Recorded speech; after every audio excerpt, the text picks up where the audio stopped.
Baik, selamat datang Bapak Ibu di acara Seminar Parenting Merawat dan Mendampingi Perkembangan Anak Masa Remaja. Assalamualaikum warahmatullahi wabarakatuh. Yang terhormat Bapak Kepala SMA Islam Al-Azhar 9 Yogyakarta, Bapak Agung Widiantoro MPD, yang kami hormati Mbak Analisa Widianingrum SPSI MPSI beserta tim, yang kami hormati Bapak Ibu Wali Murid SMP Islam Al-Azhar 26 Yogyakarta, dan yang kami hormati Bapak Ibu Wali Murid SMA Islam Al-Azhar 9 Yogyakarta. Alhamdulillahirrabbilalamin. Assalatu wassalamu ala asrafil anbiya'i wal mursalin Sayyidina Muhammadin wa ala alihi washabihi ajmain amma ba'du. Puji syukur marilah kita panjatkan kepada Allah Subhanahu wa taala yang mana kita semua dapat menghadiri seminar parenting pada pagi hari ini dengan tema merawat dan mendampingi perkembangan anak pada masa remaja. Shalawat dan salam tak lupa marilah kita junjungkan kepada Nabi Agung kita, Nabi Muhammad Sallallahu Alaihi Wasallam, yang mana akan kita tunggu syafaatnya di yaumul akhir kelak.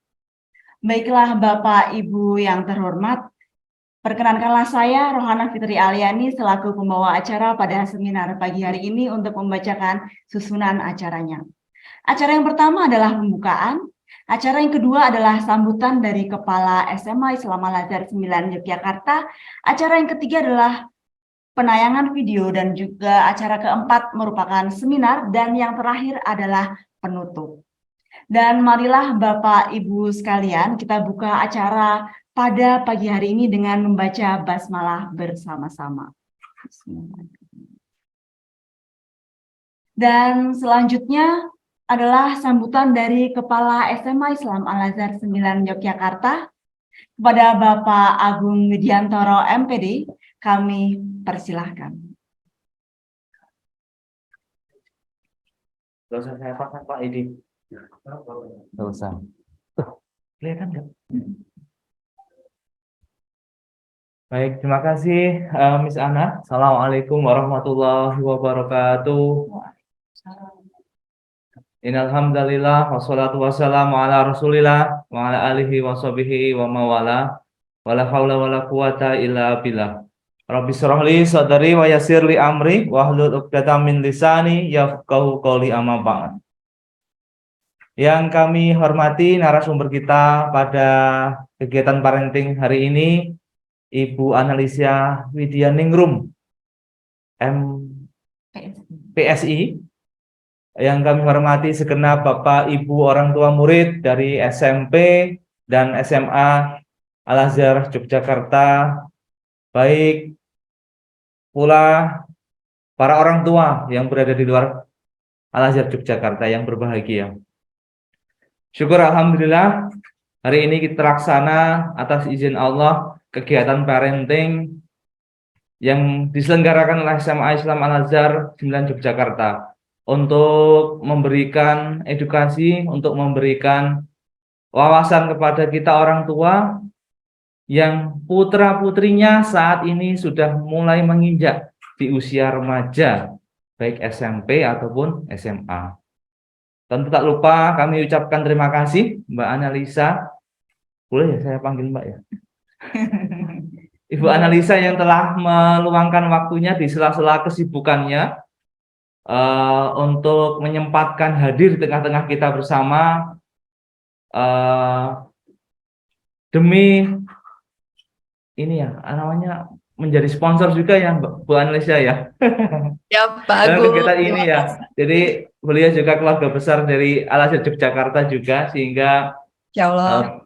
sudah tidak asing lagi di mata orang tua semua. Siap. Bapak Ibu yang hadir juga terima kasih, baik SMP SMA. Pada kesempatan hari ini kami merasa juga cukup prihatin, cukup was-was dengan kondisi perkembangan saat ini. Banyak yang mulai beranggapan bahwa ketika anaknya sudah mulai masuk di remaja awal ataupun akhir ya Bu ya, di usia SMP, SMA, intensitas pendampingan orang tua itu justru diturunkan kan begitu ya. ada yang menganggap sebagian besar udah mulai besar, sebagainya udah bisa mandiri. Terus banyak yang kemudian para orang tuanya banyak yang aktif kembali bekerja, sibuk gitu ya. Sehingga anak-anak ini kadang yang usia remaja ini mulailah dilupakan gitu ya. Oleh karena itu, melalui forum ini dengan ilmu yang disampaikan oleh Ibu Analisa semoga dapat memberikan wawasan kepada kita bahwa pembangunan manusia yang utuh itu ya jasmani dan rohaninya gitu ya. Bahwa anak-anak ini meskipun sudah remaja perlu kita sentuh juga sisi psikologisnya, sisi batinnya, sisi mentalnya. Banyak hal yang harus kita dampingi. Justru di masa ini gangguan-gangguan itu sangat banyak sekali. Betul begitu ya Ibu Analisa ya? Betul sekali Pak Agung. Kemudian untuk para orang tua SMP, seandainya nanti ibu-ibu, bapak-bapak yang dari wali murid SMP 26 menjadikan SMA Islam Al-Azhar 9 sebagai alternatif untuk pilihan sekolah, silahkan dengan senang hati. Kami juga memiliki banyak program yang bisa untuk mengembangkan putra-putri semuanya. Khususnya nanti kami juga bisa memberikan pendampingan yang intensif untuk masuk ke perguruan tinggi negeri ataupun jurusan-jurusan yang difavoritkan oleh anak-anak. Gitu. Ada beasiswa prestasi, jadi nanti kalau ada anak-anak dari SMP 26 yang punya prestasi banyak yang di sana ya. Jadi silahkan diajukan Bu, nanti kami kaji, kami berikan beasiswa itu. Ataupun bagi anak-anak SKS SMP yang berkenan untuk join maksimal Desember ini, kami jamin bisa nanti diterima di SMA Al-Azhar di program SKS lulus 2 tahun. Begitu ya. Terima kasih Bapak Ibu atas kehadirannya, terutama Ibu Analisa. Terima kasih sekali sudah berkenan. Nanti Analisa ini narasumber nasional Bapak Ibu. Internasional juga ya, internasional sekali ya. Jadi banyak sekali yang sudah di kanal YouTube-nya juga aktif. Saya juga ngikuti itu Ibu Analisa ya. Terima kasih Pak Agung. Ya, beberapa video-videonya yang memberikan edukasi kepada kita semua sangat bermanfaat. Jadi nanti Bapak Ibu kalau nanti juga butuh pendampingan psikolog dan sebagainya, datanglah ke Mbak Analisa kan gitu ya. Siap sedia untuk membantu masalah-masalah dalam kita ya. Masalah apa ya? Masalah remaja, masalah anak, hubungan dengan orang tua dan sebagainya. Ngeten, Bapak Ibu terima kasih. Dari saya cukup sekian. Assalamualaikum warahmatullahi wabarakatuh. Saya pamit ya. Ya, baik, terima kasih. Terima kasih Pak Agung atas sambutan yang diberikan. Dan Bapak Ibu sekalian, sekali lagi kami infokan bahwa untuk wali murid silahkan untuk merename akunnya dengan nama murid _ kelas masing-masing. Dan juga mohon kepada Bapak Ibu untuk on cam sehingga nanti ketika kita sudah berada di acara inti, maka kita akan menjadi seminar yang lebih interaktif. Ya, baik, terima kasih atas perhatiannya. Dan untuk selanjutnya, Bapak Ibu, tibalah kita di acara inti. Acara inti kali ini, saat ini kita akan menghadirkan sosok psikolog muda yang inspiratif. Sosoknya kerap muncul di beberapa acara TV maupun di media sosial, dan ia tercatat aktif sebagai salah satu psikolog di Jogja International Hospital dan juga merupakan lulusan terbaik Fakultas Psikologi di Universitas Gadjah Mada. Mbak Ana adalah seorang psikolog yang berfokus pada pengembangan diri dan karakter.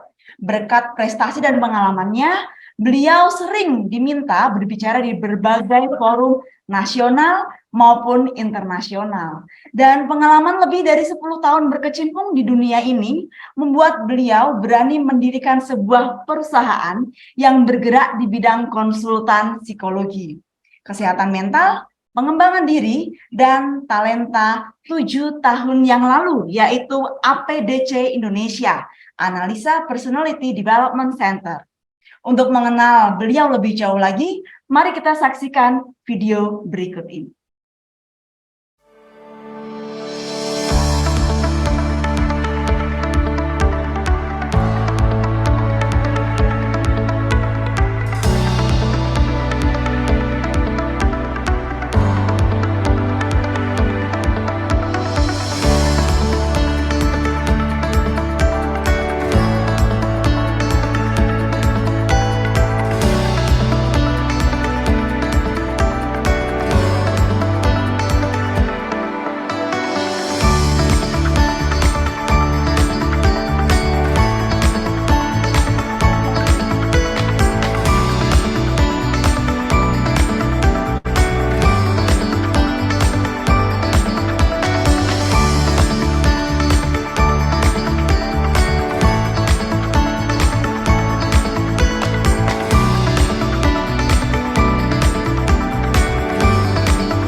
Baik, terima kasih banyak Miss Ana. Aduh, senang sekali saya bisa hadir di tengah Bapak Ibu semuanya di sini. Miss Ana, Ya, halo, baik. Assalamualaikum. Silakan kepada Mbak Jadi, Analisa. ya baik, terima kasih banyak. Ini namanya sama ya, kita sama-sama Iya, Ana ya. ya, Baiklah kalau sama-sama begitu, Ana. saya panggilnya Miss Ana aja kali. Ini Ya, suara saya jelas, Miss Ana, Bapak Ibu, Iya, suara saya jelas ya? jelas. Ya, suaranya jelas. Oke, baik. Saya agak mendengar putus-putus suara Miss.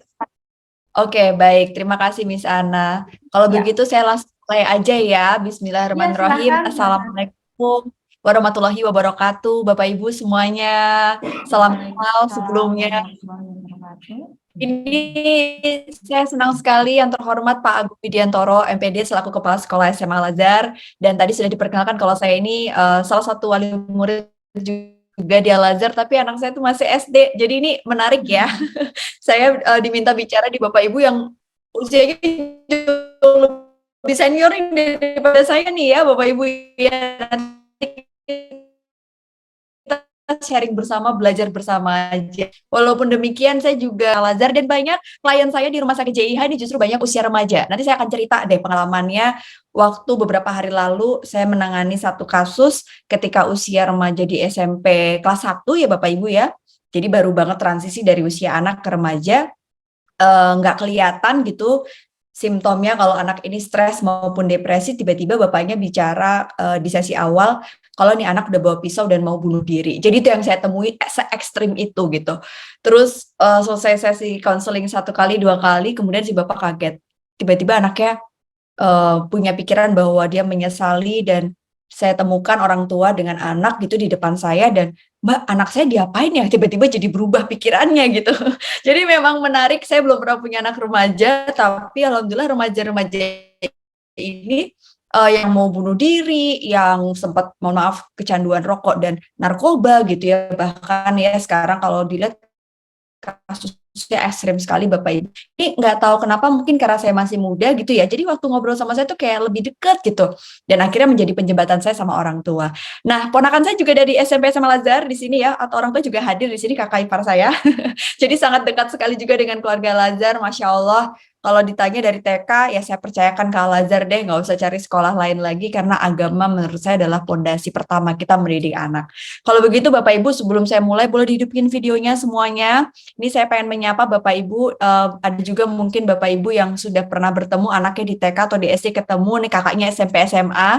Boleh dong saya pengen dengar semangatnya, pagi-pagi sarapan roti Srikaya. Cakep. Mana suaranya Bapak Ibu? Pagi-pagi sarapan roti Srikaya. Panas. Jangan lupa minumnya teh hangat. Cakep. Selamat pagi Bapak Ibu Al-Azhar semuanya, sambut acara ini dengan penuh semangat. Boleh tepuk tangan dulu dong buat Al-Azhar yang keren banget bikin event ini. Baik Bapak Ibu, ini saya tuh pengen ngobrol dulu deh di awal kalau kita bicara tentang merawat dan mendampingi perkembangan anak pada masa remaja. Ini punya anak remaja itu menantang loh. Saya pernah jadi remaja, tapi belum pernah punya anak remaja. Jadi sekarang ngobrol dulu deh sama bapak-bapak, ibu-ibu yang punya anak remaja, padahal usianya kalau dilihat dari penampilannya kayak masih remaja juga nih. Boleh kita sapa deh bapak ibu yang hadir. Ada di sini Ibunda dari Habibi, adik Habibi. Boleh dong sambil di jalan Bunda. Assalamualaikum Bunda. Assalamualaikum Mbak. Salam. Kenal sebelumnya dengan Mbak siapa nih? Dengan Bunda siapa nih? Noni. Mbak Noni. Anaknya kelas Iya. berapa nih? SMP? SMA. SMA. Aduh, mamanya Iya. masih kayak remaja juga ya. Sama. Mbak Noni, saya mau Iya. nanya nih ya, kalau kita bicara soal anak remaja gitu, tantangan yang dihadapi Mbak Noni sebagai orang tua, wali murid dari adik Habibi ini di usia yang sekarang beda waktu sama mereka masih SD tuh yang paling menantang apa sih Mbak Noni? Yang paling menantang itu karena sekarang eranya era gadget. Yes. Jadi kayaknya punya dunia sendiri, selalu nggak pengen diganggu seperti itu. Lebih baik. Jadi kayaknya ini menjadi tantangan orang tua zaman now ya. Makanya parentingnya pun juga berbeda gitu sama orang tua di zaman yang dulu memegang anak-anak di usia yang nggak ada gadget gitu. Baik, Iya, makasih betul. banyak Mbak Noni. Iya. Jadi kalau udah Iya, pegang sama-sama. gadget, Kalau udah pegang gadget gimana tuh? Kalau udah pegang gadget, biasanya apa yang terjadi? Iya sibuk dengan dunianya sendiri gitu. Disuruh ikut acara keluarga jadi susah Nggak gitu ya? mau, iya Nggak benar. mau, terus diajak untuk ngobrol, matanya lihat ke handphone mulu. Ini ibunya tahu nggak Iya. password anaknya? Kenapa? Ibunya tahu nggak password gadget anaknya, Mbak Noni? Nggak tahu. Nggak tahu ya? Oke, baik. Ini menarik ya. Sejak usia berapa pegang gadget, Mbak Noni, kalau boleh tahu? Sebenarnya sih memang sudah dari SD, cuman ya makin makin besar mungkin karena memang dunianya juga udah berubah gitu kan, udah masa ABG, jadi dia seperti pengen mengeksplor dirinya sendiri begitu. Oke, baik. Makasih Mbak Noni ya. Nanti kita ngobrol-ngobrol lagi deh kalau gitu. Saya jadi Iya, dapat gambaran nih gadget tantangan pertama ya. Ayah iya bunda betul. usia remaja, anak-anak di generasi Z yang sekarang ini ya. Heeh. Baik, terima kasih Mbak Noni. Ya, Iya, sama-sama. inilah Bapak Ibu, kalau kita lihat memang banyak sekali tantangan yang dihadapi oleh orang tua dengan anak yang lahir di generasi Z, digital native gitu. Tapi sebelum kita mulai, yang saya suka apa ya istilahnya penasaran gitu ya Bapak Ibu ya. Ini Bapak Ibu ada hadir Bapak juga nggak di sini? Ada bapaknya nggak nih Miss Ana di sini? Boleh dong kita lihat ada ayah di sini? Ada. Ada, boleh kita tunjuk ayahnya di sini, Miss Ana. Oke, baik. Ini ada Wali dari Ilyas, dari siapa? Mohon maaf, Miss Ana. dari Kresna 11 MIPA 3. Oke, ini ada ayah Kresna. Boleh dong saya ngobrol sama ayahnya nih, menarik ya. Ada ayah Wafda. Ada juga Pak Arkan. Ini tadi Mr. M. Arkan Givari ini nama anaknya ya. Baiklah, tadi ada ayahnya di sini. Adakah ayah di sini, Bapak Ibu? Nah, ini menarik ya, karena biasanya nih ayah bunda ya, saya melihatnya salah kaprah yang sering terjadi adalah pada saat pengasuhan, terutama usia anak remaja.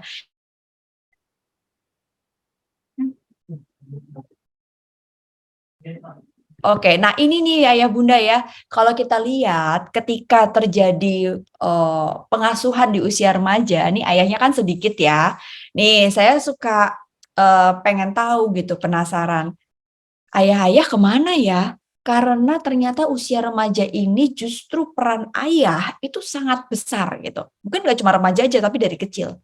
Banyak penelitian menunjukkan bahwa kalau anak hadir dengan peran ayah dalam proses tumbuh kembangnya, bukan hanya fisik dan waktu ya, tapi ayah ini hadir. Mungkin ayahnya sibuk di luar kota, kerja, tapi ayah ini bondingnya kuat sama anak, ternyata bisa melahirkan atau membesarkan anak perempuan yang pada saat usia dewasa terbukti memiliki kepercayaan diri yang lebih tinggi dibandingkan dengan anak perempuan yang tidak dekat dengan ayah. Kalau anak laki-laki, mereka akan jauh dari masalah isu-isu kenakalan remaja, kriminal kalau dia dekat dengan ayahnya. Jadi faktor ayah hadir dalam pengasuhan ini luar biasa loh bunda-bunda, makanya ini ajak bapak-bapak duduk di sebelah ya. Saya pengen cerita yang kemarin waktu saya belum lama ini saya praktek gitu ya, salah satu pasien saya di rumah sakit JIH, ayahnya hadir dengan anak gitu. Kemudian di rumah itu ternyata ada kakek, ada nenek. Si anak ini dikasih gadget dari usia sekolah dasar. Sekarang masuk di usia SMP, anaknya mau go sekolah dan tiba-tiba mengancam untuk bunuh diri.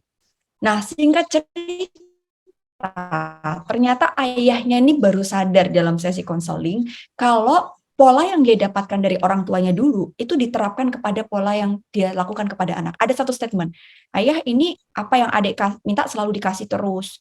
Dia tuh anak pertama, cucu pertama, si engkongnya, si kakeknya gitu ya, panggilnya engkong gitu ya. Kebetulan adalah saudagar kaya di kota itu, punya toko gitu kan, bapak ibunya juga sibuk, pengusaha gitu kan.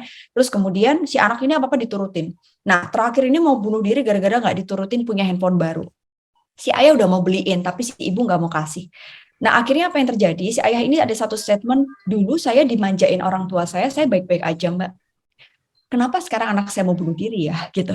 Nah, ayah ini baru sadar gitu, bahwa peran dia ketika masuk usia remaja ini sangat besar sekali. Dan akhirnya yang saya sampaikan adalah pada saat akhirnya si anak ini ada satu statement, dulu saya diginiin dan saya sekarang nggak apa-apa, loh kok jadi copy paste nih, perpanjangan tangan keinginan orang tuanya sendiri gitu, bahwa anak ini ya udah, saya kan bapak, saya cari duit, saya mau kasih anak saya apa aja bebas dong, Mbak. Nah, ini yang menarik ya Bapak Ibu ya. Dan akhirnya pandemi terjadi, penggunaan gadget meningkat, saya melihat orang tua ini mengalami beberapa tingkat stres dalam pengasuhan, terutama nih ya, sebelumnya remaja ini menjadi satu tantangan untuk orang tua. Nah, apa yang dialami oleh perubahan dalam fisik remaja nih? Saya pengen coba ngobrol dulu nih, ada Bu Vita. Bu Vita, selamat pagi, Assalamualaikum. Waalaikumsalam. Aduh, sorry. Baik, salam kenal. Baik. Nah, Baik, Bu Vita, ini kalau boleh tahu anaknya usia berapa nih? kakak itu sekarang usianya di 14 tahun.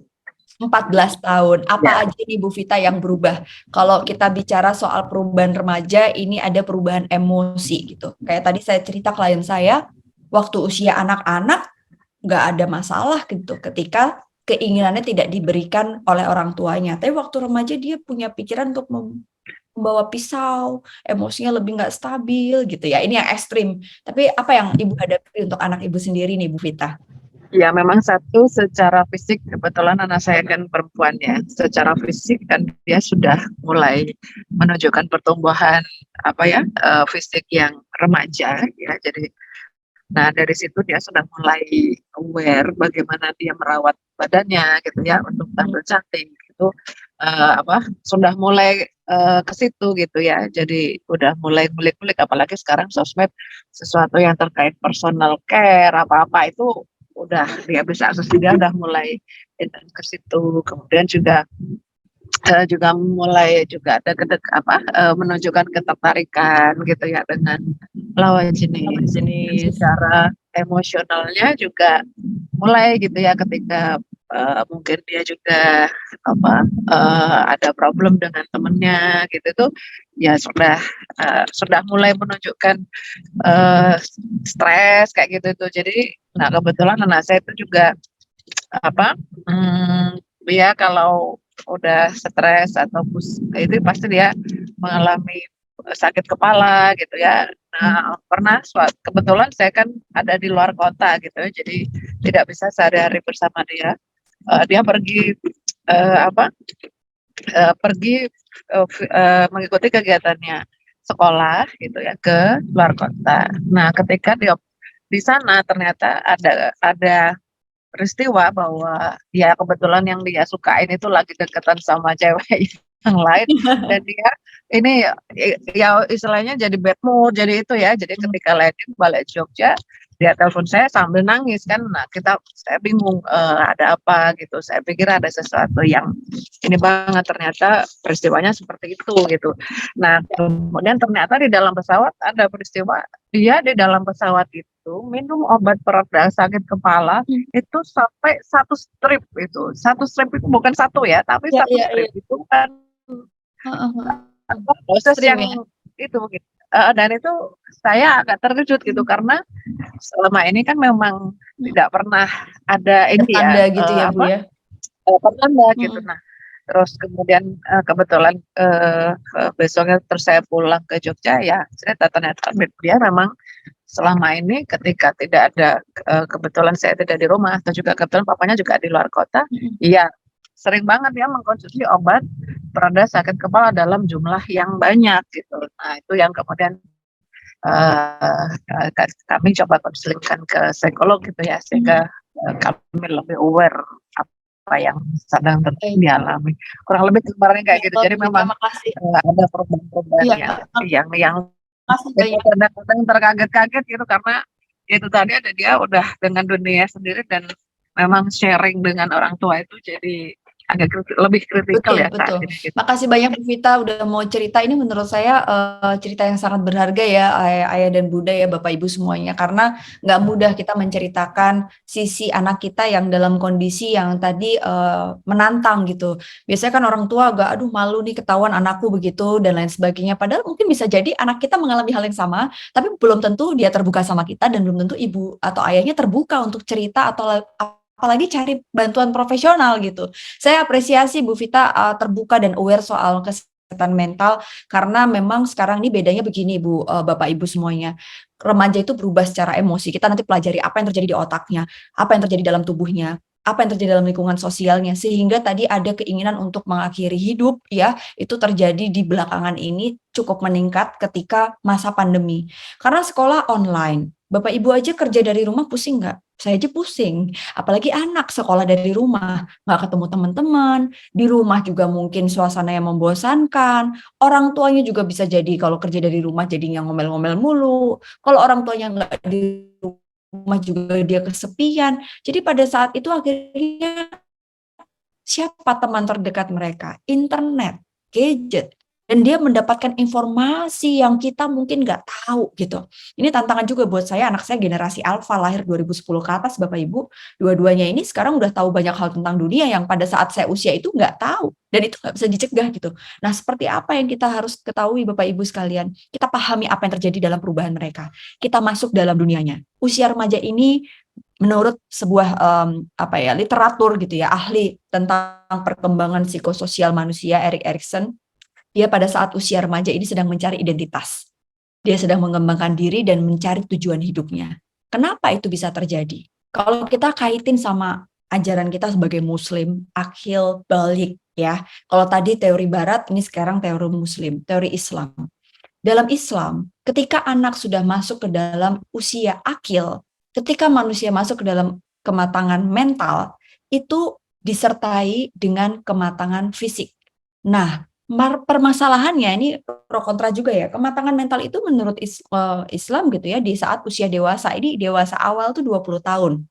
Tapi baliknya tuh lebih cepat Bapak Ibu, yaitu karena sekarang perkembangan nutrisi, bahkan sekarang mohon maaf menstruasi udah nggak kayak dulu lagi. Zaman saya tuh kayak usia 14-15 baru menstruasi. Sekarang pubertas itu ditandai dengan perkembangan fisik dari kata pubis ya, mohon maaf, bulu-bulu halus tumbuh di dalam tubuh perempuan dan laki-laki di usia anak remaja.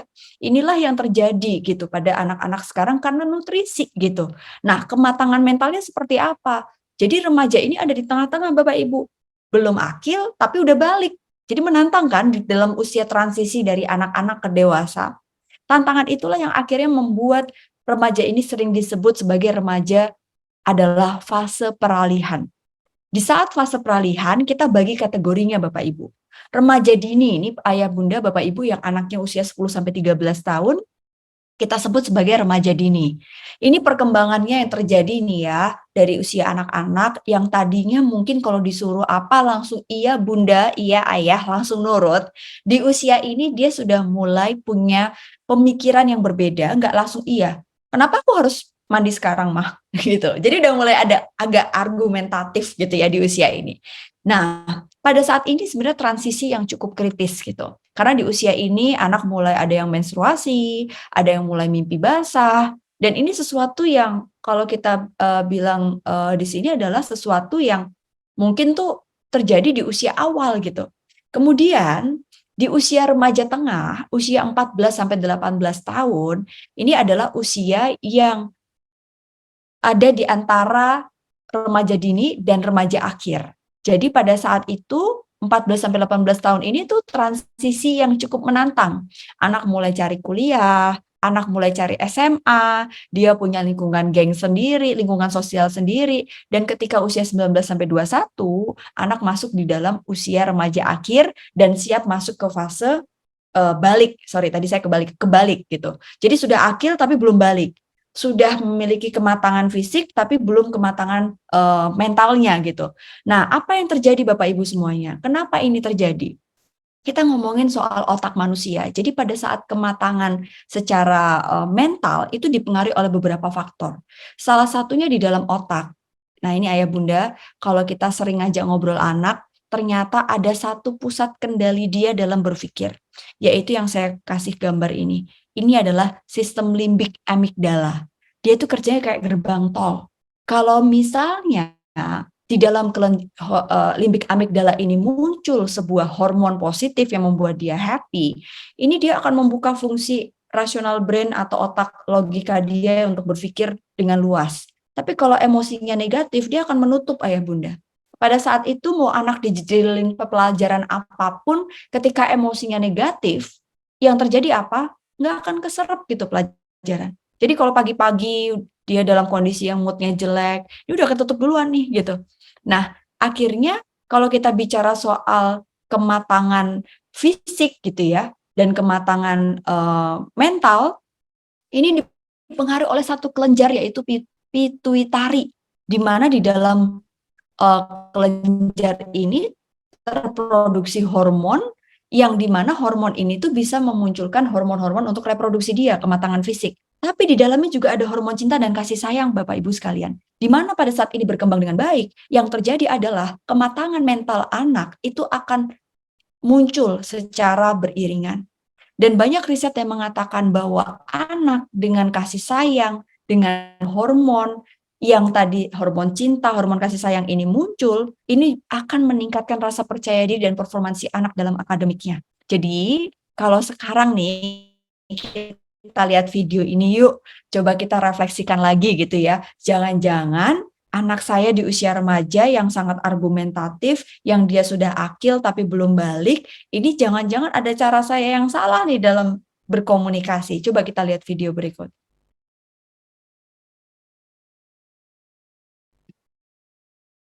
我叫 Jerry，今年8岁，我一点也不笨，我每科的成绩都拿 Band One，可是我的妈妈却很少称赞我，还常常骂我为什么不再拿高一点的分数呢？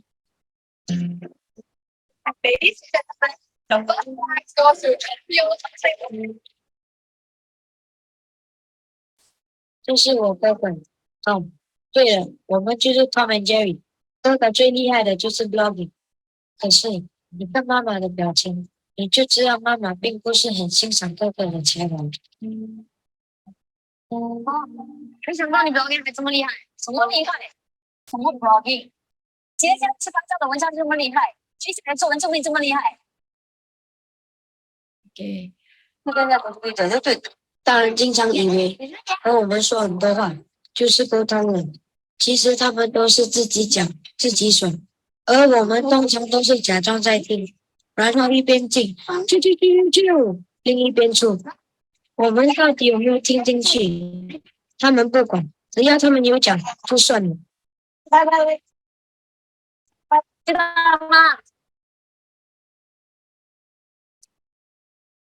Pada saat ini, 你看奶奶，她讲的对， amigdalanya ketutup nih Bapak Ibu. 被淹死，他们都不知道为什么。 Kelenjar pituitarinya tidak terproduksi dengan baik gitu. 我们用心良苦，是不想你走冤枉路。刚才我说那么多，你明白吗？为什么你不说话？对呀、说什么都要被骂，所以我们慢慢就变成哑。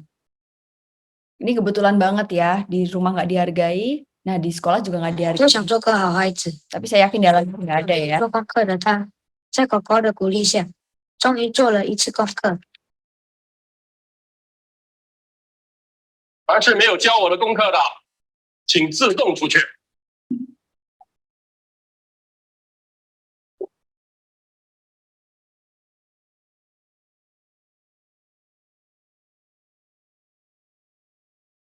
你总算肯交功课了啊！不过做的乱七八糟的，跟没有交有什么两样？喂，这可是课室啊，不是什么咖啡店啊！要打架？想打我？我可是从小被人吓到大。Waste my time！人家都笑你们是烂苹果，你们一个个还争气一点呢。 我告诉你，你最好不要在我面前提起烂苹果这3个字。如果我们真的是烂苹果，你是我们的老师，你有没有想过是谁让我们烂的？是啊，养不教，父之过；教不严，师之惰。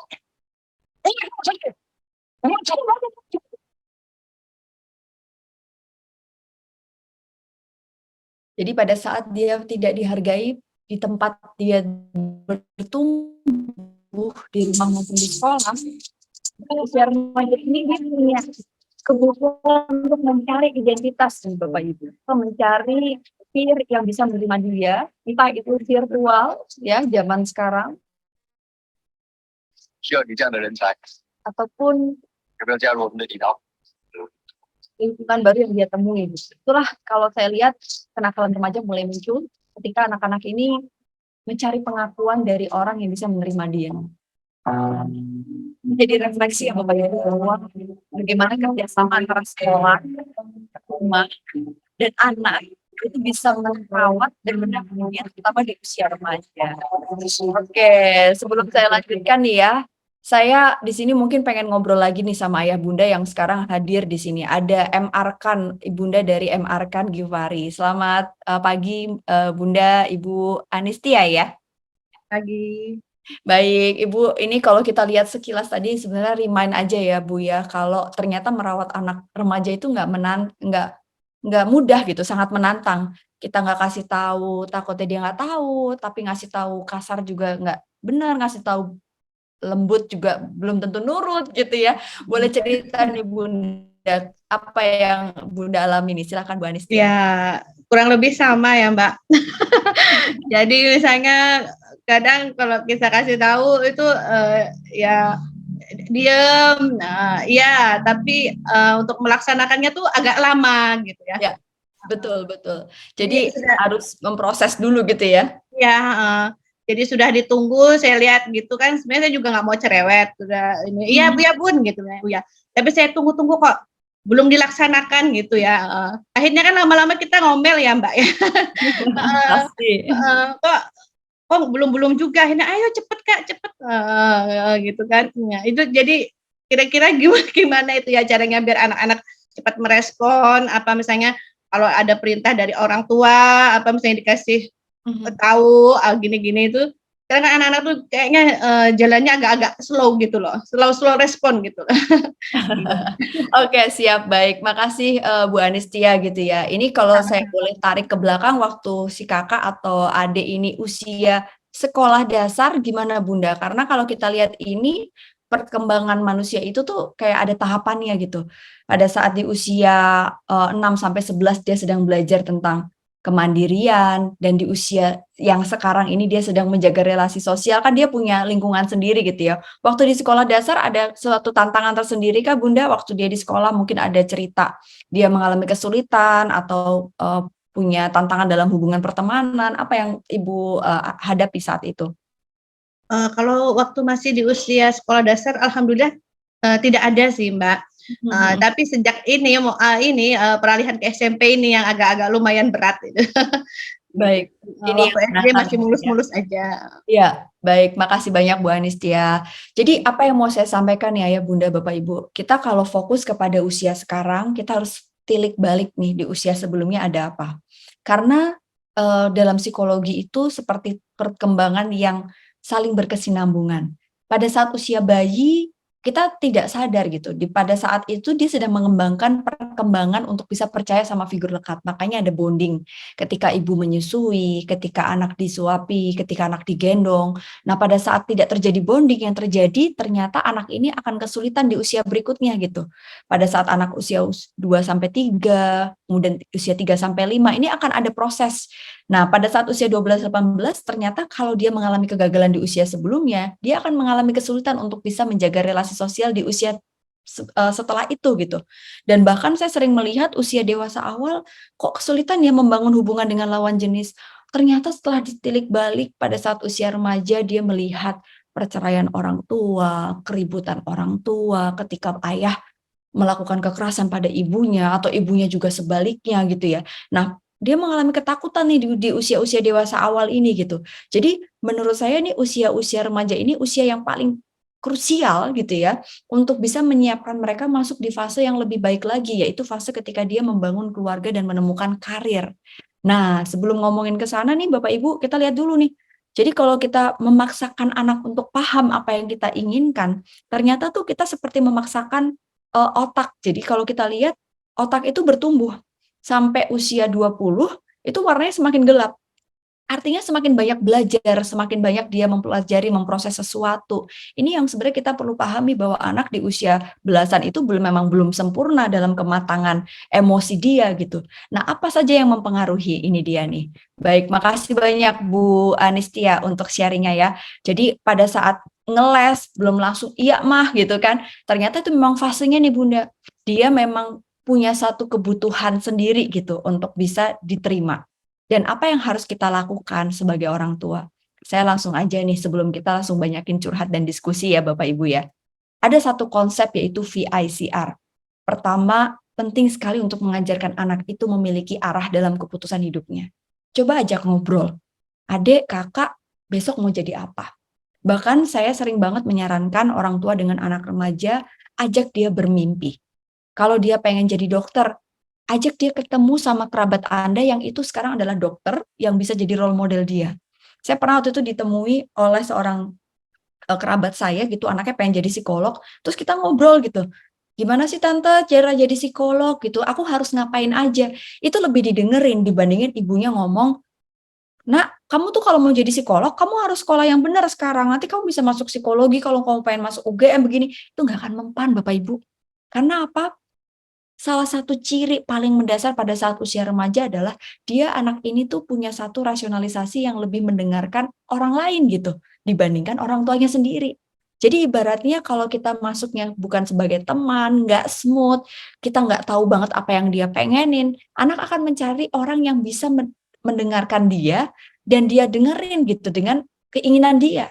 Egosentrisnya tuh lagi kuat banget di usia remaja Bapak Ibu. Jadi konsep vision, kalau sekarang Bapak Ibu kesulitan untuk bisa masuk ke dalam dunia mereka, coba ajak mereka untuk bermimpi. Karena menurut perkembangan karir, anak di usia remaja ini mereka sedang imajinatif dan rasionalis. Jadi dia imajinasinya tinggi, pengen jadi sesuatu, pengen jadi seseorang, tapi dia juga nggak pede karena dia rasional kayak, tapi kan aku nggak bisa ini, nggak bisa itu. Karena dia sedang mengalami krisis gitu untuk bisa mencari identitas dirinya. Jadi satu, Bapak Ibu, ajak dia untuk punya visi. Yang kedua, visi itu harus dikaitkan dengan ideologi. Tentu karena kita muslim, akhlak agama itu menjadi pondasi. Jadi ibaratnya kalau kita mau mengarahkan anak untuk menjadi seseorang gitu ya, coba ajak dia untuk bisa punya satu nilai yang kuat. Dan kalau saya pribadi, di atas dari segala kebutuhan anak untuk belajar bahasa asing, belajar matematika, akademiknya bagus, tapi kalau agamanya nggak kuat, itu yang kita khawatirkan sekarang. Karena dipengaruhi oleh faktor beberapa gadget, internet gitu ya Bapak Ibu. Sekarang kalau kita lihat yang bisa nguatin anak tuh ya, ternyata kalau saya lihatnya adalah agama gitu. Waktu saya tadi cerita, klien saya dalam satu sesi imagery terapi, kita ngobrol dengan pendekatan spiritual, ini anak akhirnya saya tanya, kenapa kamu akhirnya punya kesadaran untuk nggak jadi bunuh diri? Saya ingat Tuhan, Mbak. Gitu. Jadi agama apapun, apalagi Muslim, saya ingat Allah.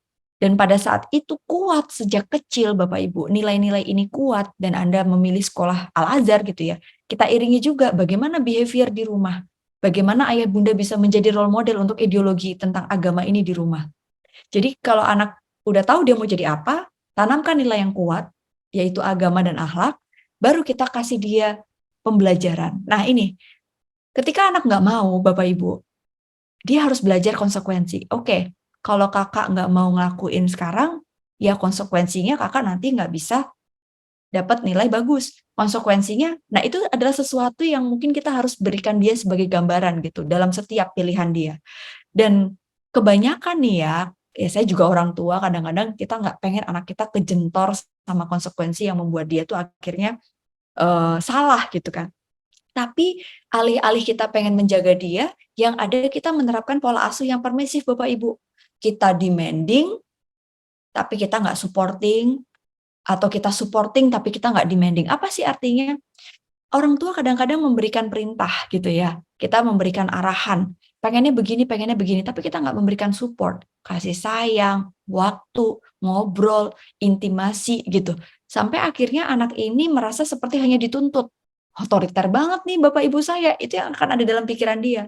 Tapi kalau orang tua terlalu permisif, dia hanya supporting, tapi nggak pernah ada demanding. Anak dijaga, jangan sampai salah. Anak jangan sampai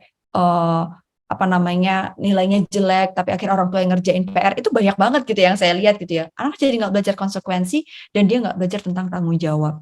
Sehingga Bapak Ibu sekalian, apa yang harus kita lakukan? Yang pertama adalah coba yuk kita sama-sama belajar pola asuh otoritatif ini. Jadi kita menetapkan batasan yang jelas terhadap aturan di rumah. Dengan otoritatif ini anak jadi punya secure attachment. Dia punya bonding yang bagus. Kalau saya tanya, sudahkah nyaman anak Anda di sebelah Anda sekarang?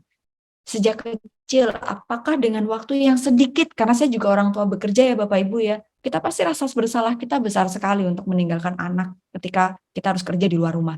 Tapi ketika kita ada di sebelah dia, apakah dia nyaman dengan kita? Apakah dia secure?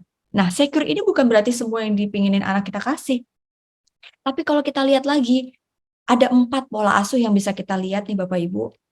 Ketika kita otoriter, kamu pokoknya harus masuk sekolah yang papa tunjuk, titik gitu ya. Ini agak berat nih, otoriter. Dia demanding, tapi dia nggak pernah kasih support secara psikologis. Nggak pernah ada waktu ngobrol bareng berdua. Nggak pernah ada momen ditanya anak maunya apa. Kemudian ada juga orang tua yang cuek banget, saya temuin, yang neglecting. Terserah deh Mbak, Mas saya mau pergi, acuh. Ini artinya nggak ada demand, nggak ada support. Kemudian kalau permisif kebalikannya nih, terlalu support tapi nggak pernah ada demanding. Jadi artinya anak tuh jadi apa-apa diturutin, manjain banget gitu ya. Karena ada rasa bersalah orang tua, kerja dan lain sebagainya. Ini saya sering nemuin juga nih Bapak Ibu. Dan akhirnya kita sekarang kalau idealnya seperti apa nih Mbak Analisa? Yang otoritatif ini yang kita tuju gitu. Walaupun mungkin sulit sekali Bapak Ibu. Kita harus kayak tarik ulur, apalagi usia remaja ini menantang karena dia punya egosentris sendiri. Saya yakin Bapak Ibu kita udah pernah remaja, tapi mereka belum pernah jadi orang tua gitu ya. Artinya yang perlu kita lakukan adalah empati kepada mereka dengan apa? Yaitu kita tunjukkan apresiasi di setiap momentum dia. Nah, saya banyak melihat orang tua yang memaksakan, kamu harus masuk SMA negeri, titik gitu ya. Padahal yang penting itu prosesnya gitu. Kak, kalau kakak bisa belajar, wah bagus banget nih kalau bisa masuk SMA negeri. Tapi kalau enggak, mama pengen tahu upaya terbaik kakak tuh apa gitu. Nah, kadang-kadang mengapresiasi ini tuh nggak mudah keluar dari mulut orang tua karena kita memaksa anak punya standar tertentu. Yang ketiga, Bapak Ibu sekalian, ini nih, ketika anak salah, coba ajak dia duduk ngobrol bareng. Ketika dia meresapi kesalahannya apa, itu akan lebih mudah dibandingkan dengan orang tua yang ngasih tahu salahnya anak remaja ini apa. Waktu itu yang saya coba lakukan adalah saya ngobrol sama klien saya gitu ya. Ketika saya minta orang tuanya untuk memberikan satu pertanyaan yang terbuka. Ketika kamu mau bunuh diri, kamu mau ninggalin papi sama mami gitu ya. Apa yang kamu rasain, Nak? Ya pokoknya aku pengen diturutin. Kalau enggak aku mau bunuh diri gitu. Itu terjadi. Terus kemudian pertanyaannya, kamu nggak sedih kalau sebaliknya papi sama mami yang ninggalin kamu? Akhirnya dia baru sadar gitu. Dengan pertanyaan itu tuh lebih better dibanding dengan, kamu kok nggak punya agama sih, nggak punya iman sih gitu. Jadi pada saat anak meresapi kesalahan dengan obrolan terbuka dari hati ke hati antara orang tua dan anak, ini akan memunculkan rasa percaya anak sama orang tua. Dan yang keempat adalah Bapak Ibu, please untuk tidak membandingkan. Karena kadang-kadang yang paling susah itu adalah ketika kita bandingin anak pertama, kedua, ini remaja ini paling nggak suka nih dibandingin. Dia akan lebih suka kalau dia itu diterima utuh apa adanya, tapi juga dia diajak ngobrol dan diberi apresiasi. Nah yang terakhir adalah ketika anak melakukan kesalahan, ketika dia merasakan emosi tertentu, coba ajari dia untuk memahami emosi. Mungkin kita bisa memancing dengan, kakak kenapa? Sedih, marah, kecewa. Karena kadang-kadang orang tua tidak belajar untuk bisa memahami emosi anak seolah anak tuh harus bahagia terus gitu. Padahal kita manusia bisa loh mengalami kesedihan, mengalami kekecewaan, mengalami ketakutan, dan memahami emosi anak ini kalau nggak diajarin dari kecil pada saat usia remaja dia nggak akan terbuka dan dia akan sulit mengenali emosinya.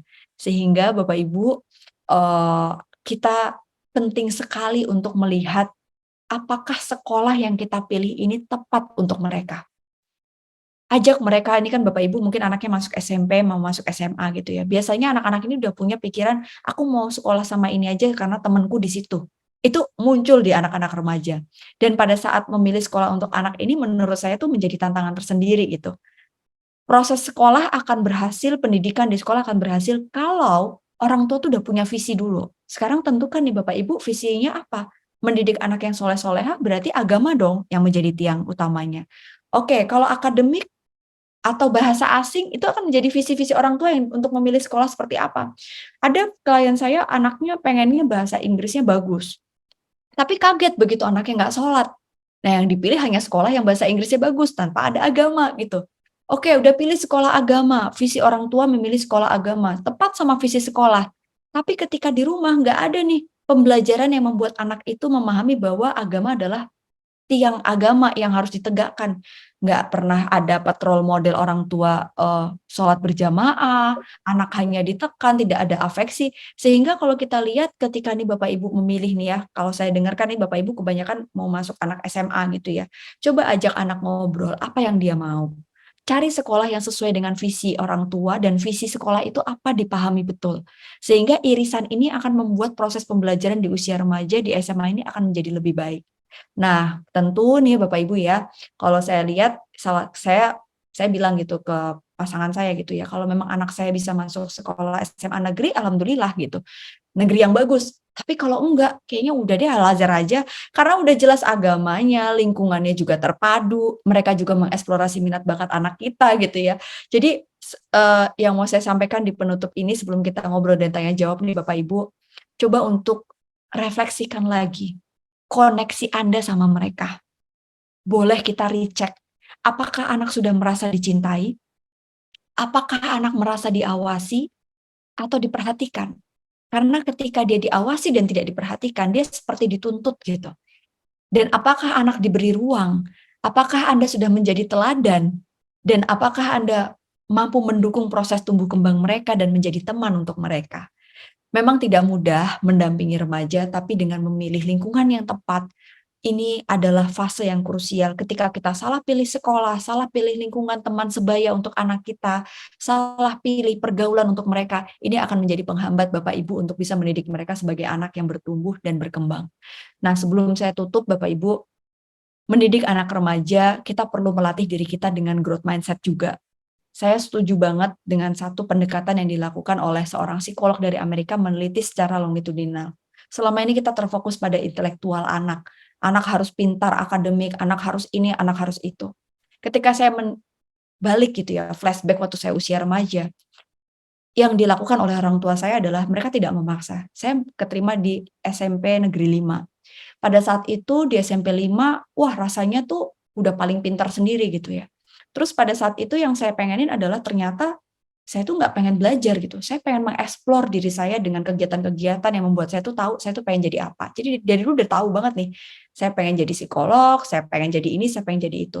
Dan pada saat saya masuk di SMA gitu ya Bapak Ibu, ada satu momen yang waktu itu antara orang tua saya dan guru tuh berbeda. Saya pengen banget masuk di IPS. Orang tua didatangi oleh guru. Guru bilang harus masuk IPA. Terus saya bilang gitu, nggak apa-apa deh saya waktu SMP nggak keterima di SMA yang saya pengenin, keterima di SMA yang lain gitu. Tapi saya bilang ke orang tua saya pengen jadi ini, saya pengen masuk ke IPS. Pada saat itu ngeyel banget ya, saya ingat banget. Dan guru juga waktu itu bersikeras pengen anak ini analisanya harus masuk IPA gitu. Tapi ternyata pada saat saya masuk di IPS, orang tua saya memberikan kepercayaan penuh kepada saya. Dia bilang, nggak apa-apa, kamu walaupun belum bisa masuk SMA yang kamu pengenin, tapi kamu memilih pilihanmu sesuai apa yang kamu pengenin, tolong kamu tanggung jawab. Ternyata saya jadi belajar. Yang saya lakukan pada saat usia remaja, kuliah, sampai akhirnya sekarang saya punya anak gitu ya Bapak Ibu. Saya dilatih untuk punya growth mindset gitu. Saya nggak pernah dikatakan gagal, tapi saya belum bisa. Jadi statement kita sebagai orang tua pada saat usia remaja ini penting banget. Kalau nanti Bapak Ibu mendampingi anak SMP yang gagal masuk SMA, atau nilainya jelek, atau dia mengalami kemunduran, dia nggak mau ini, nggak mau itu, coba katakan kata tidak diganti dengan belum. Kak, kamu bukannya nggak bisa, kamu belum bisa. Carol Dweck dari Amerika, seorang psikolog meneliti secara longitudinal 7 tahun, dia bilang, anak yang sering mendapat paparan tentang growth mindset parenting, dia akan tumbuh menjadi anak yang lebih percaya diri. Dia menganggap gagal itu adalah kesempatan dia belajar. Yang kedua, ketika dapat kritikan, pilih apresiasi di awal dulu. I message dulu. Ibu, itu sedih loh kalau kakak tuh nggak mau belajar. Kan kakak belajar buat diri kakak sendiri. Daripada kakak kalau nggak belajar, nah pemilihan kata ini akan memunculkan pandangan anak tentang bagaimana kalau nanti di usia remaja dan dewasa dia akan dikritik. Anak penuh kritikan yang membuat dia fix mindset, dia akan terjebak pada pikiran bahwa saya bodoh, titik. Dia nggak akan bisa menerima kritikan dari orang lain. Dia merasa insecure, dia merasa nggak percaya diri. Bapak Ibu, kita sama-sama belajar ketika anak memiliki masalah, dia menyelesaikan sendiri, itu adalah proses yang penting di usia SMP SMA. Sesekali Anda boleh memantau, tapi jangan terlalu ikut masuk dalam dunianya. Karena biarkan dia belajar untuk problem solving di usia remaja. Dan pada saat dia bisa bereksperimen, mah aku mau coba eksperimen deh, kalau aku nggak belajar gimana ya, kalau aku masuk di bimbel ini gimana ya, itu adalah proses yang dia cari gitu. Dan yang paling penting lagi adalah setiap kemajuan kecil ini harus diapresiasi. Kadang-kadang kita terjebak pada perasaan untuk segera gitu. Padahal proses ini yang paling penting. Mari Bapak Ibu semuanya, kita latih anak kita untuk kuat tidak hanya secara mental dan emosional, tapi juga spiritual. Untuk itu, spiritual bukan hanya sekedar ibadah, tapi bagaimana Anda hadir untuk menguatkan bahwa Anda selalu ada untuk mereka. Sama-sama belajar menjadi orang tua itu nggak pernah selesai prosesnya, never ending learning journey. Bahkan teori kadang nggak sesuai sama implementasi. Maka dari itu, itulah saatnya kita untuk diskusi. Saya kembalikan ke moderator, mohon maaf kalau ada kurang lebihnya. Assalamualaikum warahmatullahi wabarakatuh. Silakan Miss Ana. Baik, terima kasih Mbak Analisa, luar biasa sekali pemaparannya. Dan ya seperti yang tadi sudah disampaikan bahwa banyak sekali hal-hal yang perlu diperhatikan ketika mendampingi anak-anak di usia remaja. Dan untuk selanjutnya Bapak Ibu, kami akan membuka sesi diskusi sekali jawab. Dan silakan bagi Bapak Ibu yang ingin bertanya bisa raise hand atau mungkin menuliskan di kolom komentar. Saat ini kami membuka 2 pertanyaan. Yang pertama.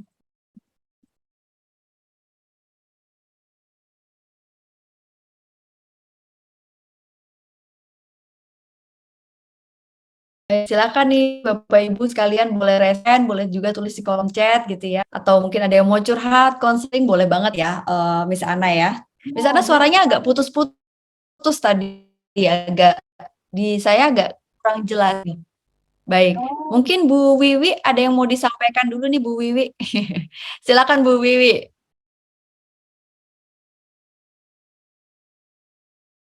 Selamat Bu Wiwi, suaranya belum terdengar Ibu.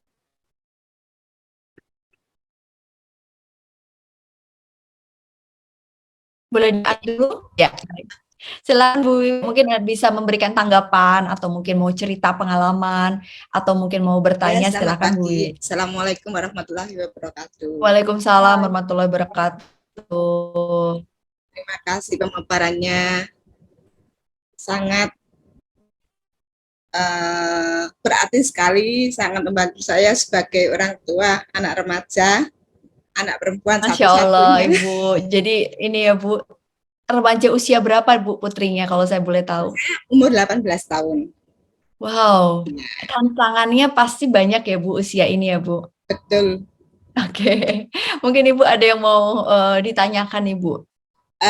Saya mau nanya ini Bu, kebetulan anak saya kan anak tunggal. Baik.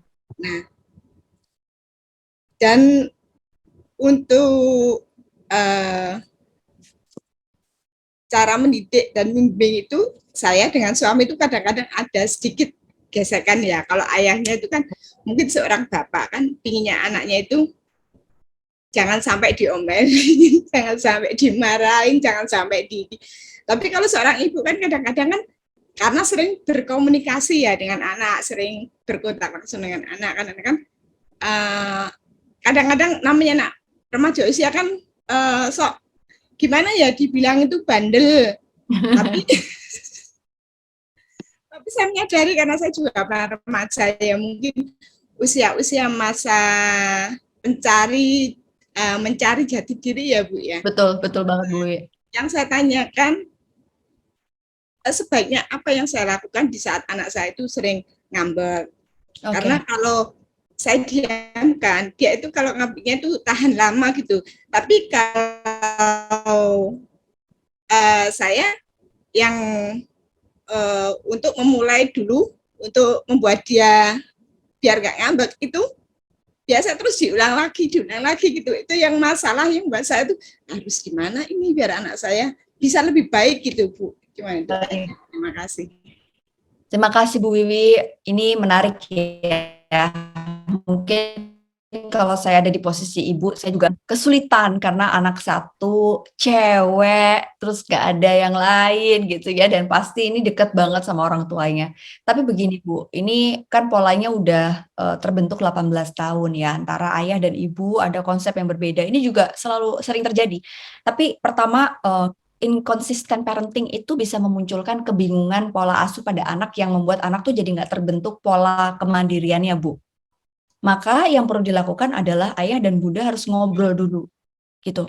Ngobrol ini dampak ketika anak nggak diturutin begini loh ayah. Jadi kita harus punya pola yang sama dulu, seia sekata dulu. Itu yang pertama Bu. Walaupun susah ya Bu. Lalu yang kedua, kalau itu sudah iya Bu, ya ibu bisa coba untuk sesekali memberikan semacam proses memberi dan menerima. Jadi konsep memberi menerima ini penting sampai anak usia berapapun, karena ketika orang tua bisa memenuhi keinginan, anak juga harus belajar memberi gitu. Jadi misalnya nih, dia pengen sesuatu, oke, dikasih syarat Bu, kamu kalau mau mama beliin handphone baru, tapi kamu punya tugas tiap pagi, nah kasih tanggung jawab Bu, konsep responsibility-nya tadi Bu. Kalau pagi, kamu harus bantuin ibu untuk nyiapin sarapan buat bapak. Karena dilihat juga usianya ya Bu, kalau masih 11 tahun suruh masak-masak, ntar kebakaran takutnya dapurnya Bu ya. Tapi kalau udah 18 tahun kan ibu bisa sesuaikan, kayaknya 18 tahun udah bisa bantuin ibu masak deh gitu. Atau mungkin kalau misalnya, aduh Ma banyak PR, oke, kita ajak ngobrol. Tugasnya apa nih? Mama mau beliin kamu handphone, tapi kamu juga harus bantuin mama dong. Jadi kasih tanggung jawab Bu. Walaupun ibu bisa beliin tanpa syarat, tapi ketika ibu memberikan tanggung jawab, itu anak belajar macam-macam Bu, belajar konsekuensi. Konsekuensi ini akan membuat dia tahu kalau dia nggak ngerjain itu, dia nggak dapet handphone. Dia belajar punya tanggung jawab, karena dia udah belajar komitmen. Aku udah komitmen sama ibu nih, kalau tiap pagi aku akan seperti ini. Itu akan membentuk habit yang positif gitu Bu Wiwi. Jadi boleh banget sesekali misalnya kasih tanggung jawab rutin untuk anak ibu, bersihin kamar tiap pagi. Coba dilihat nih, udah berhasil belum gitu. Nanti baru kita kasih rewardnya adalah handphone baru, misalnya dia minta handphone baru, atau dia minta beliin sesuatu yang biasanya diminta anak ibu apa nih Bu? Kalau umur segini nih. Nah itu Bu, jadi ada konsekuensi dan responsibility dalam setiap hal-hal yang ibu lakukan untuk memenuhi keinginan anak gitu. Jadi memang saya rasa ibu harus duduk dulu ngobrol sama bapak, polanya harus disepakati, dan kasih anak tanggung jawab yang lebih untuk bisa mendapatkan sesuatu. Karena nanti ada satu ketika di usia dia 20 tahun atau 21 gitu ya Bu Wiwi ya, dia akan mengambil keputusan tentang dia mau kerja di mana, dia akan menikah dengan siapa, dia mau jadi apa gitu. Nah mungkin obrolan-obrolan tadi itu bisa masuk ke yang V yang awal tadi Bu. Mungkin bisa diajak ngobrol, Dek, kamu mau jadi apa sih gitu. Coba ajak dia ketemu sama sosok yang mungkin dia pengen jadi seperti apa di kerabat Anda. Mau jadi dokter gigi, coba ibu cari temenin dokter gigi, diajak ketemu. Nanti orang ini akan ngasih tahu nih, kamu harus begini, begini gitu. Dan akhirnya penanaman nilai-nilai itu akan terbentuk dari proses ibu memberikan tadi semacam konsep tanggung jawab dan konsekuensi untuk putri ibu begitu. Semoga menjawab ya Bu ya, dan Terima kasih. sama-sama belajar Ibu Wiwi. Terima kasih. Saya kembalikan ke Miss Ana. Silakan Miss. Baik, terima kasih di atas pertanyaannya. Masih ada satu pertanyaan lagi, silakan. Boleh, silakan Bu An. Oh ya, Ya. dari Andika, pula. Silahkan Ibu. Assalamualaikum Mbak. Waalaikumsalam Mbak. Ya. Aduh, saya senang sekali nih bisa ngobrol sama Mbak Nilisa karena sebenarnya termasuk followersnya dan selalu Sama-sama ya Mbak. Ini saya juga belajar loh, belum pernah punya anak remaja sebenarnya ya. Kebetulan kan saya stay di Jakarta Mbak. Kebetulan saya punya 2 anak laki-laki. Yang pertama umur 16 tahun, yang sekarang di kelas 10 di Al-Azhar. Oke. Anak saya yang pertama itu kebetulan boarding Mbak. Oh baik. Oke, dan waktu SMP kebetulan saya cerita dulu kilasnya bahwa kebetulan ayahnya kan ayahnya seorang aparat dan akhirnya kami harus pindah-pindah. Jadi karena kami sudah lama di Jakarta, dia memutuskan untuk nggak mau ikut orang tua pindah ceritanya. Jadi waktu itu saya sempat datang ke psikolog karena saya berpikir, karena saya tahu saya selama ini juga belajar parenting, Mbak, karena saya tahu zamannya sekolah orang tua itu kan seumur hidup sampai kapanpun kita akan belajar karena anak akan berubah, anak punya keunikan sendiri dan saya percaya, menurut saya anak itu tidak ada yang bermasalah. Ya, betul. Saya percaya anak saya tidak pernah gagal, yang ada hanyalah mereka mau berusaha tapi memang bukan jalannya dan semua sudah Allah takdirkan. Insya Allah saya percaya sekali anak-anak saya anak-anak yang hebat, kita semua punya anak-anak yang kuat dan bisa selalu kita kuatkan. Insya Allah seperti itu.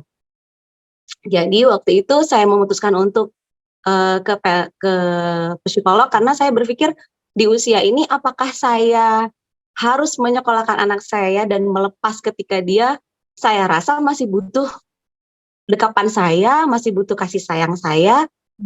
Itu saya waktu itu galau ceritanya, Mbak. Jadi saya datang ke psikolog, saya tanya dengan berbagai macam pertanyaan, include saya, suami dan juga anak. Waktu itu psikolognya menyatakan bahwa anak saya ready, siap untuk masuk boarding. Itu akhirnya saya masukin dan dengan berjalannya waktu, memang anak saya tidak pernah ada masalah di boarding selama ini, gitu kan? Selama ini di boarding tidak ada masalah.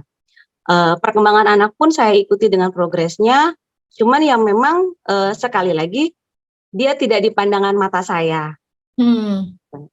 Dia tidak di pandangan mata saya dan memang kita tidak bisa melihat sekelilingnya itu, karena saya selalu mengatakan bahwa di luar sana itu tidak seperti di rumah.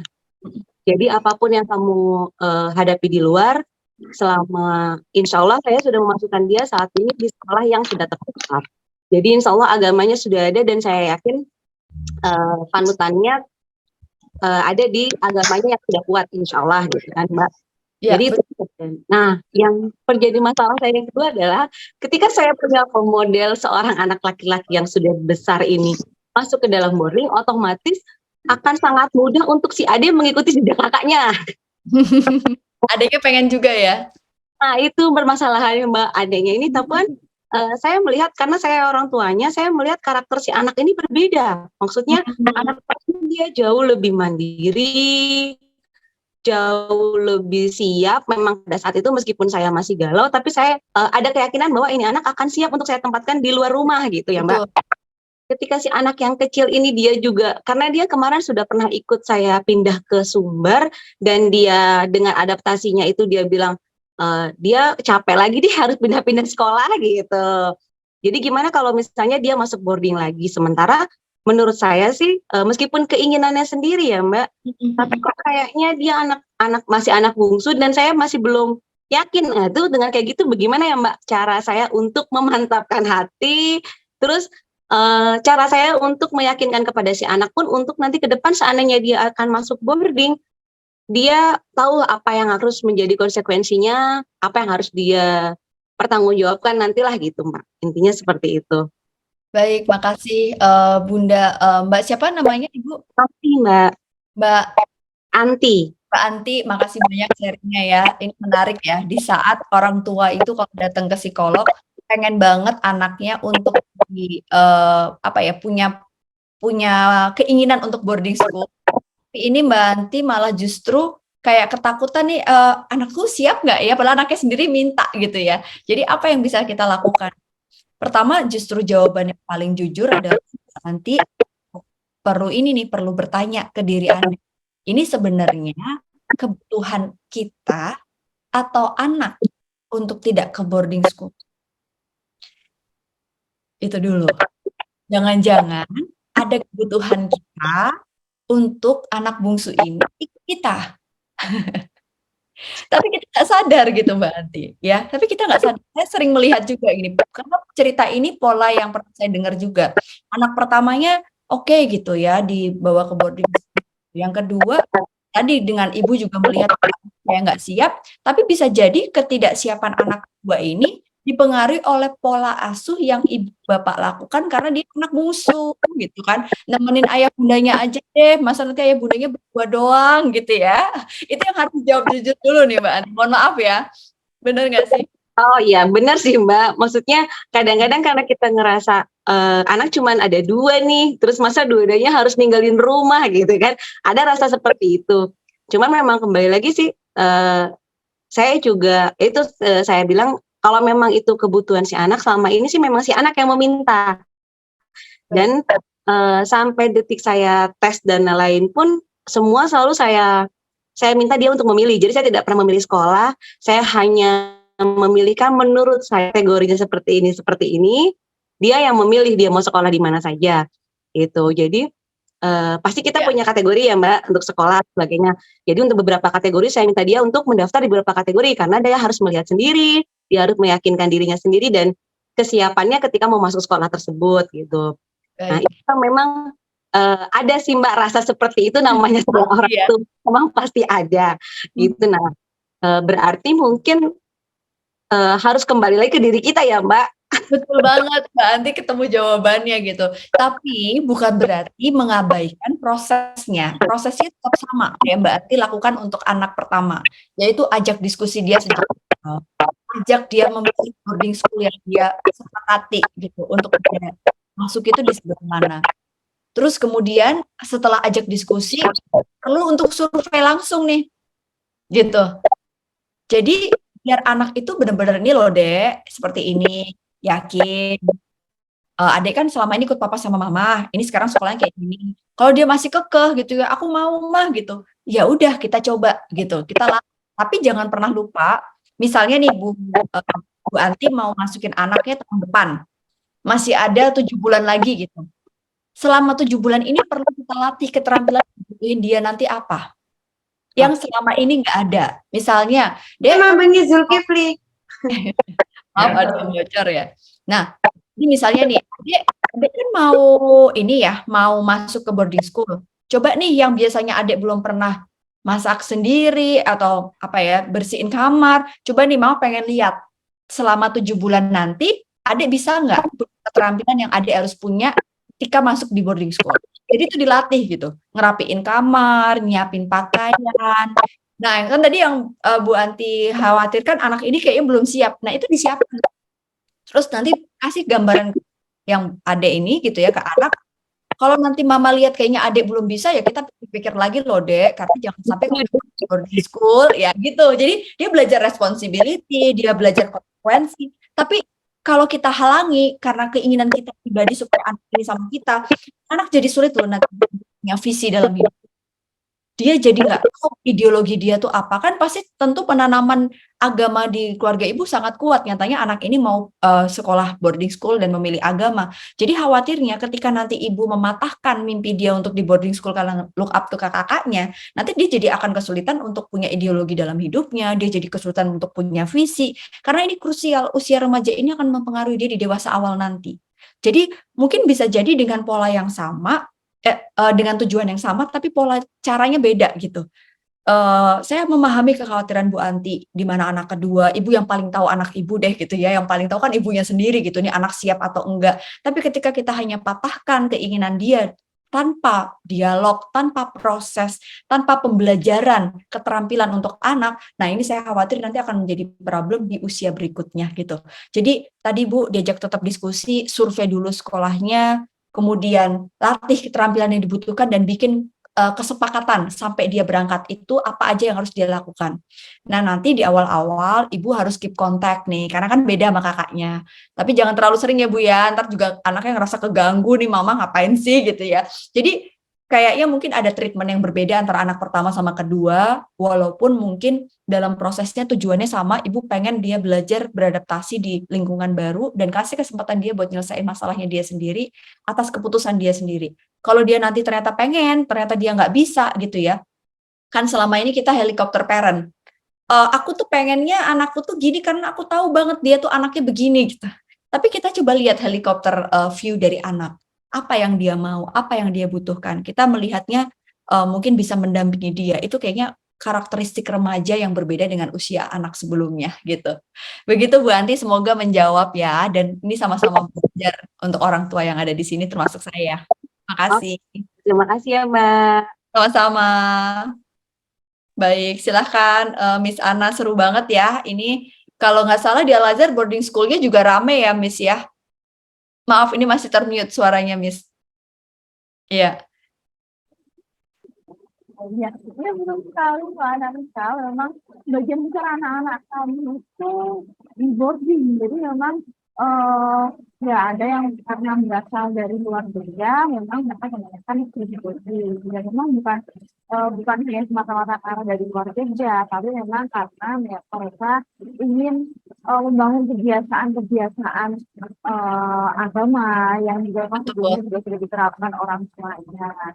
Tapi menarik loh Miss Ana, karena anak saya masih SD kelas 1 sama kelas 2 aja, kemarin tiba-tiba pulang sekolah bilang dia pengen boarding school nanti kalau udah gede gitu.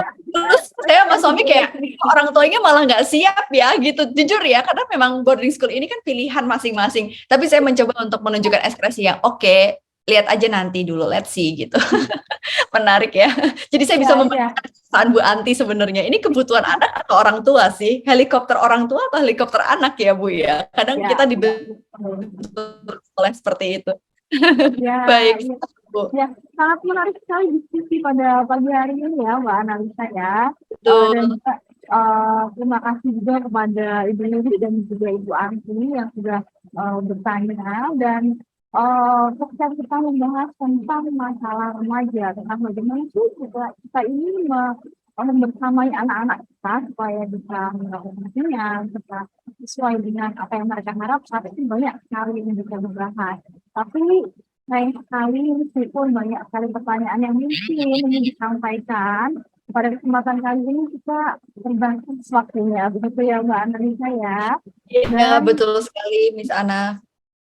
Nah, dan Bapak Ibu sekalian, setelah dari tadi pemaparan dan juga diskusi dengan psikolog kita Mbak Analisa Widianingrum, yang tentu saja banyak ilmu yang disampaikan, banyak sekali cerita-cerita yang bisa menginspirasi, yang bisa membuat kita belajar menjadi orang tua yang lebih baik tentunya. Sekali lagi terima kasih kepada Mbak Analisa yang telah sama-sama Miss Ana menjadi narasumber pada kesempatan kali ini, dan juga terima kasih kepada ya Bapak Ibu wali murid yang telah bergabung di seminar pada pagi hari ini.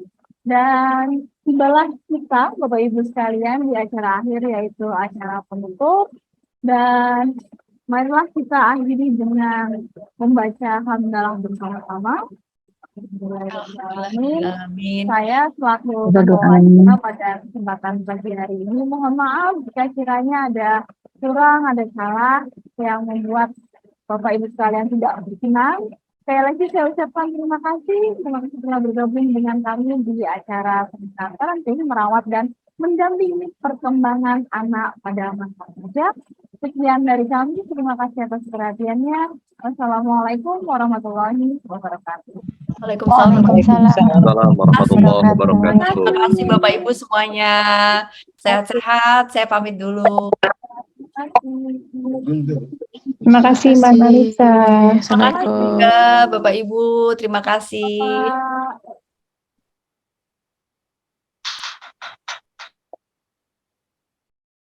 Dan bagi Bapak Ibu wali murid yang masih bergabung, sebentar lagi kita akan ada sesi khusus bagi Bapak Ibu wali murid SMP yang ingin bergabung di sesi khusus ini, dan ingin bertanya, mencari informasi lebih lanjut tentang SMA Islam Al-Azhar dan Yogyakarta. Sebentar lagi kita akan ada sesi khusus, jadi bisa tetap stay dulu di Zoom ini, jangan meninggalkan Zoom ini. Karena sekali lagi kita akan membuka sesi tanya jawab.